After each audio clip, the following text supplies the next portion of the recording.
वंदे पुरुषोत्तम परम प्रेममय श्री श्री ठाकुर जी की वाणी। आलोचना प्रसंग प्रथम खंड से एकांश। 4 कार्तिक 1346 शनिवार 21 अक्टूबर 1939 रात में जतिनदा, केष्टोदा, चंदन नगर के अमर भाई इत्यादि बैठे हैं। श्री श्री ठाकुर आर्यों की हर चीज कितने परीक्षा के परिणाम हैं एवं ये कितने बड़े विज्ञानविद जाति थे। मैं इस बात को जितना भी सोचता हूँ भक्ति से मन उतना ही मेरा माथा तन हो जाता है। नाना तरह के सदाचार, होम इत्यादि की चर्चा चलने पर कहने लगे, हर तरह के सदाचार का स्वास्थ्योन्नयनी फल है। किसी भी अज्ञात कुलशील व्यक्ति के हाथों का भोजन नहीं करना चाहिए। शरीर के लिए खान पान के संबंध में विशेष सावधान होने की आवश्यकता है। इसकी तो हमें जानकारी नहीं रहती है कि किसे कौन रोग है। कोई व्यक्ति स्वयं संक्रमण मुक्त रहता है, किंतु उसके हाथ का भोजन करने के फलस्वरूप दूसरा व्यक्ति संक्रमित हो जाता है। सौपाक ही श्रेय है। दुकान की चीजों को नहीं खाना ही अच्छा है। सदाचार विहीन विप्र के हाथ का भी भोजन नहीं करना चाहिए। दूसरे के बिछावन पर सोना उचित नहीं है। दूसरे के साथ सोना भी ठीक नहीं है। दूसरे व्यक्ति का कपड़ा भी नहीं पहनना चाहिए। मैं यह जानता हूँ कि गोनोरिया रोगी का कपड़ा पहनने पर बहुतों को गोनोरिया हुआ है।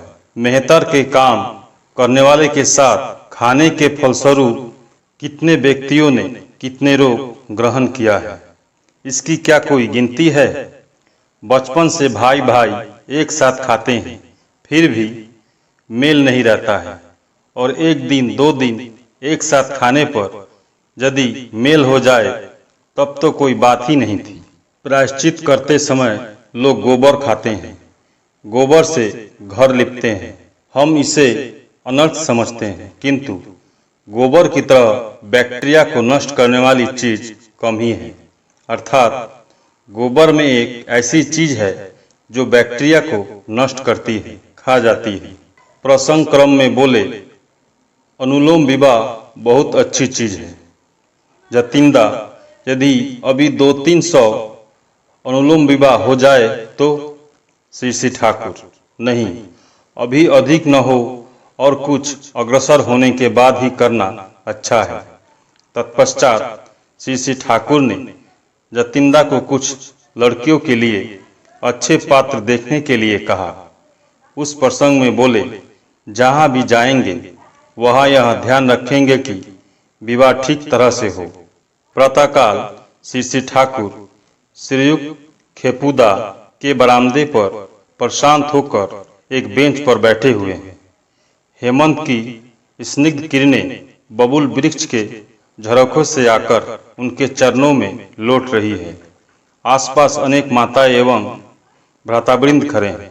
श्री श्री ठाकुर ने जाजन के विषय में चर्चा करते हुए कहा, दैनंदिन जीवन यात्रा के पथ को बताकर उत्फुल्ल करते हुए सक्रिय भाव से आदर्श में अनुरूप कर देना ही जाजन है।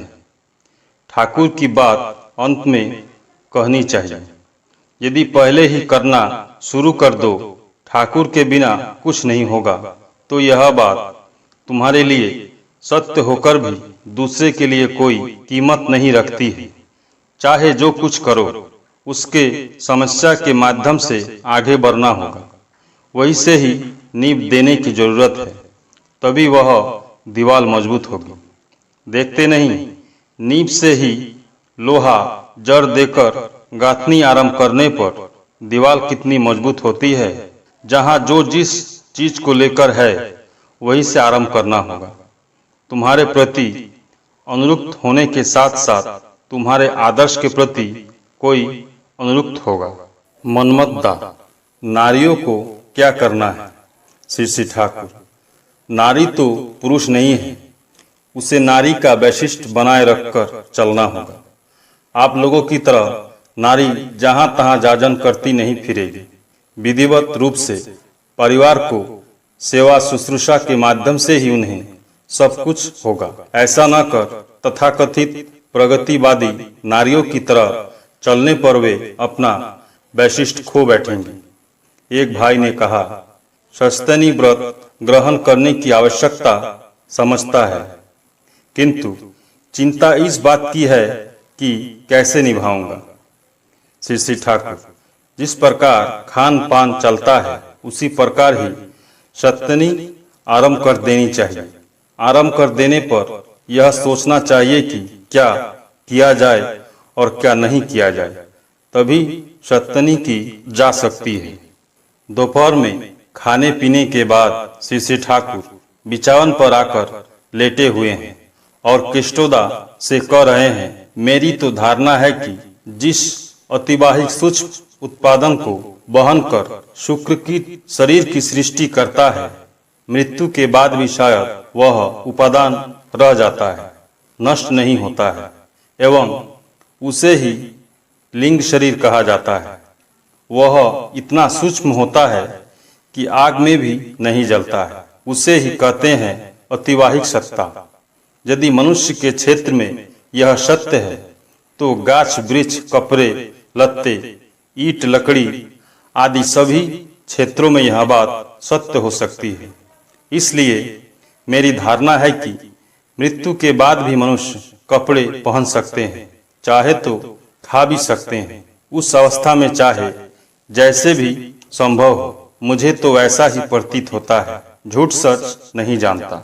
संध्या के बाद श्री श्री ठाकुर मातृ मंदिर के पीछे मौलसरी वृक्ष के नीचे बैठे सीथी के भवतारंदा के साथ नाना विषयों में वार्तालाप कर रहे हैं। केष्टोदा और खेपुदा वहां बैठे हुए हैं। श्री श्री ठाकुर ने प्रफुल्ल को एक बानी पढ़कर सुनाने कहा। संतान के चरित्र गठन के विषय में एक बानी पढ़कर सुनाई गई। श्री श्री ठाकुर ने समझाते हुए कहा, जैसे आप अपने गुरुजन को दिखाते हुए बच्चों से कहता है उन्हें प्रणाम करो, पर स्वयं प्रणाम नहीं करता है, यह बहुत बुरा है। स्वयं प्रणाम करने के बाद उससे कहना चाहिए, तभी उसकी बात का प्रभाव पड़ सकता है।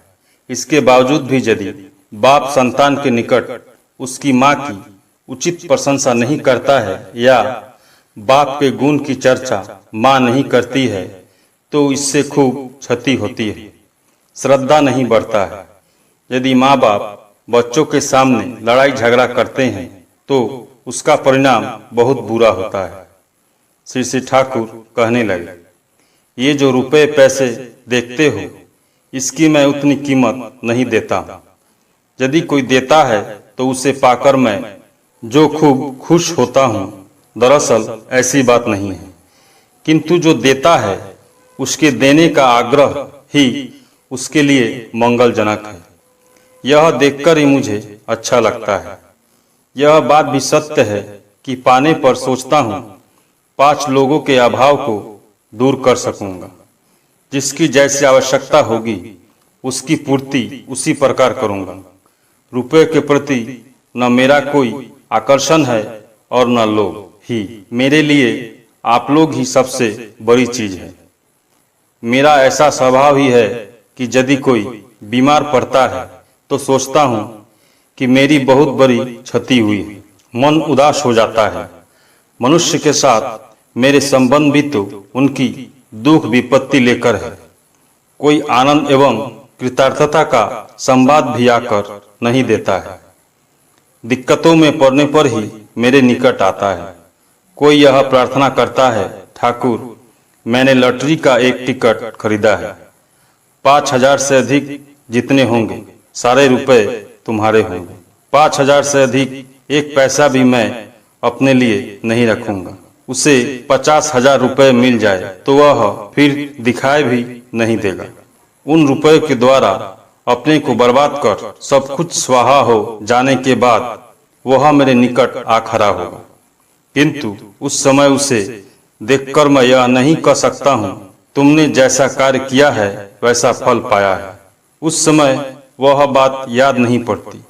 उसके कष्ट को देखकर व्यथित हो पड़ता हूँ। उसे देखे बिना नहीं रह पाता हूँ। उसकी परिस्थिति को देखकर सब भुला जाता हूँ। परम प्रेममय श्री ठाकुर। सभी गुरु भाई एवं माँ को जय गुरु।